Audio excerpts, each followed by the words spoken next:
सौतेली बेटी ने क्या किया था। दोस्तों, कहानी शुरू करने से पहले आप सभी से निवेदन है कि चैनल को सब्सक्राइब करके नोटिफिकेशन बेल को जरूर दबाएं ताकि हर कहानी का नोटिफिकेशन आपको तुरंत मिल सके। 22 वर्षीय कमसीन बदन की कामिनी ऑटो से उतरी। सिल्क की झीनी सी साड़ी में उसकी खूबसूरती बाहर छलकने को आतुर हो रही थी। उसकी मादक अदाएं किसी को भी मदहोश कर सकती थी, लेकिन न जाने क्यों आज वो कुछ परेशान सी दिखाई दे रही थी। कामिनी मायके से आते ही अपना बैग आंगन में पटकते हुए चिल्लाई, माँ तुम कहाँ हो?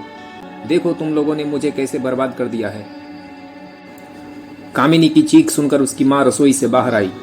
उसका सौतेला बाप मनोहर भी बाहर आ गया और कहने लगा, क्या हुआ बेटी, तुम्हारे ससुराल में सब ठीक तो है ना? कामिनी गुस्से में चिल्लाई, सब किया धरा आपका ही तो है। आपने ऐसे लड़के से मेरी शादी करवा दी जो मुझे खुश रख पाने में सक्षम नहीं है। मेरी सुहागरात भी अधूरी ही रह गई। वो मुझे माँ बनाने की भी ताकत नहीं रखता है।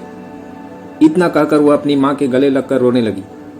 उसकी माँ ने विस्तार से सारी कहानी पूछने के बाद उससे कहा, बेटी तुम दोनों पति पत्नी एक बार डॉक्टर के पास जाओ, देखो कि डॉक्टर क्या कहते हैं।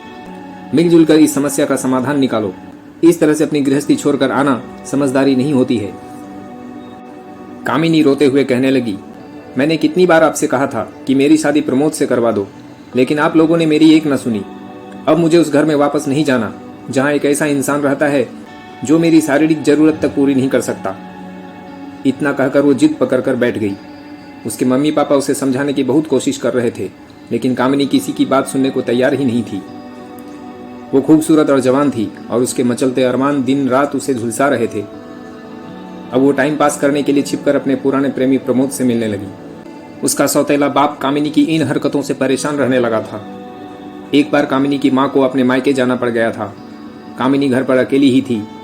उसने अपने प्रेमी को भी घर पर बुला लिया और दोनों एकांत में मिलते ही अपने मचलते अरमानों को पूरा करने लगे। अचानक से मनोहर काम से वापस लौट आया और बेटी के कमरे से प्रमोद को निकलते हुए देखकर गुस्से से भड़क उठा। उसने गुस्से में चिल्लाते हुए कहा, कामिनी यह तुम क्या कर रही हो?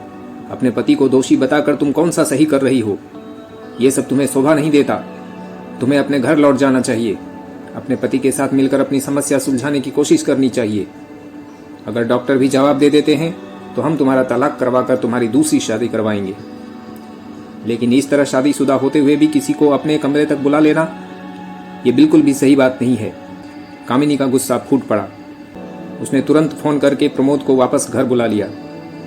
मनोहर कामिनी को नसीहत देकर अपने कमरे में चला गया और बेटी की हरकतों पर आंसू बहाते हुए अपने बिस्तर पर लेट गया। कुछ ही देर में प्रमोद और कामिनी दोनों मिलकर उसके कमरे में पहुंचे और उसकी जान लेने की कोशिश करने लगे। मनोहर छटपटाने लगा। तभी बाहर से किसी ने दरवाजे पर दस्तक दी और दोनों चौंक गए। उसी एक पल में कामिनी और प्रमोद की पकड़ थोड़ी ढीली हुई और मनोहर फुर्ती से उठकर खुद को छुड़ा पाने में कामयाब हो गया और जोर से चिल्ला पड़ा। उसकी चीख सुनकर बाहर खड़ा व्यक्ति घबरा गया और उसने गांव वालों को इकट्ठा कर लिया। तब तक मनोहर इन दोनों को धकेल कर कमरे से बाहर निकला और उसने पूरे मोहल्ले वालों को सारी बातें बता दी। किसी ने पुलिस को फोन कर दिया। पुलिस ने आकर कामिनी और उसके प्रेमी को गिरफ्तार कर लिया। आज इस नाजायज रिश्ते के चक्कर में मनोहर की जान जाने वाली थी, लेकिन उसकी किस्मत अच्छी थी जो वह बच गया। दोस्तों, अपने आसपास के लोगों की नीयत पर हमेशा कड़ी नजर रखनी चाहिए, क्योंकि कौन कब बदल जाए और नुकसान पहुंचा दे यह कहा नहीं जा सकता है।